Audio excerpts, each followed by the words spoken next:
Let's look at a major complication that I swept under the carpet in the last video.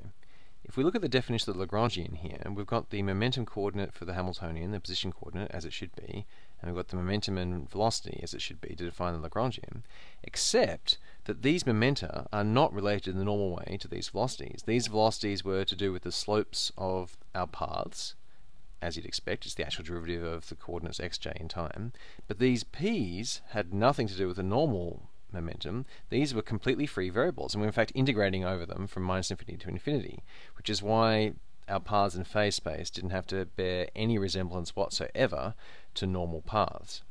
One way of getting over the problem that these p's are actually just dummy variables that are integrated over is to actually perform that integral, in which case we'll just have functions of the paths themselves. The reason we've left that until now to do is that these integrands do not in fact decay down to zero as you go out to infinity. They do in fact increasingly oscillate as you go to large values of p because of the p squared and the Hamiltonian there, but that doesn't necessarily make them well behaved. You might suspect that for large values of p, because the integrand is oscillating so fast, you'll be getting positive and negative contributions next to each other, and so the integral actually won't be affected very much by those regions. And that's indeed true, but we still have this worry that we don't have the integrand going down to zero as you go out to infinity, and so you have this possibility of singular behavior. And in fact, we know that there should be singular behavior. The propagator here, the function we're trying to get, takes our wave function from one time to wave function another time. So when those times are equal, this propagator must in fact be the delta function.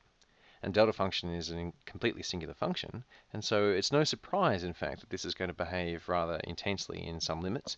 And in fact, that's really a feature rather than a bug. But you try telling that to Mathematica. If you go back to this integral and you put in the p squared on 2m and the potential in here, and then you try and do one of those integrals in Mathematica, it will say it can only do it if one of these terms like h bar or delta t has some kind of imaginary component. And of course we know that's not true. On the other hand, we also know that Mathematica is only going to try and give us finite values for the integral. It's only going to give us answers in terms of actual functions rather than generalized functions, such as the delta function. And we in fact deal with this integral in a very similar way as we deal with generalized functions, in that we force it through some artificial process to be finite, and then we take the limit as we make that artificial adjustment to zero. The adjustment that we're going to make is we're going to make this time have a small imaginary component. So if we take the integral and we examine that and we say, if this thing is zero, then this does not have an answer. But if this is a small positive number, this epsilon is a small positive number, then I and minus I gives us 1, and we have a negative coefficient to our p squared. So in the large p limit, this integrand is going to zero extremely quickly, in fact, and this is finite. And in fact, if we plug this into Mathematica and we say that this is real and this is real and positive and this is real and this is real and positive, we get the following answer. And we can see that that's a nice finite number, but we can also see that in the limit that this gets very small, we still have a perfectly well-defined result, except when delta t is also 0. And that's exactly when we'd expect this to be a delta function, therefore this should in fact be quite singular in that limit. So that all makes sense. So we can do this integral now. If we replace delta t with delta t minus I epsilon, we can do all of these integrals. So let's go ahead. So we still have these x integrals left, and this is going to give us our path integral. We're going to have n lots of these, so each time we do an integral we're going to get one of these prefactors. And this b is just going to be, we've got a p squared on 2m, so it's going to be 1 on 2m, and we shouldn't forget this h bar. We're going to have this exponential for each one of these integrals.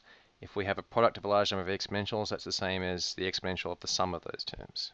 And we still have the potential term, which doesn't depend on p, so it factors out and then comes back into our sum in the normal way. Our a is going to be this derivative term on h bar.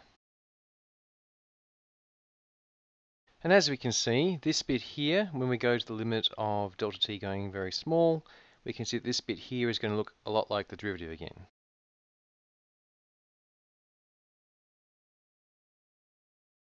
Which we can see looks exactly like the original Lagrangian, where we're really talking about paths with particular points in x and their derivatives, and so this is the Lagrangian as you might expect. And all of this here is equivalent to the path integral. So this is our other definition of a path integral. This is us taking each position. So these purple paths here, this is a much more natural expression of that. So each physical path has a particular derivative and has a particular selection of points in x as we go through time, and we take the action of those paths. The action is the integral. We note here we've got the sum, and in the limit that we take delta t to 0, this sum is going to go to the integral. All of this is going to be some big normalization factor, so we'll just leave that as some large normalization factor yet to be discussed. And of course, the limit that we take epsilon to 0, it's exactly the action. Just to reiterate, we have two different definitions of paths here because we have two different definitions of the action. In this action, we're talking about the action where we've got the Hamiltonian action, where we have these p's explicitly. So we're allowed to have our paths vary completely wildly, and we're also allowed to have any momenta we like. So these p's are completely independent of the paths. And if we add all those up, then we get the action very directly. If we get rid of those p integrals by actually doing them, then we get out normalization constants, but we then have a more natural path that is exactly just following our lines and calculating the action by integrating this standard Lagrangian along those paths. If this definition of these two different paths confuses you in any way, just look at the previous line. This is exactly what we mean. This is exactly what we mean.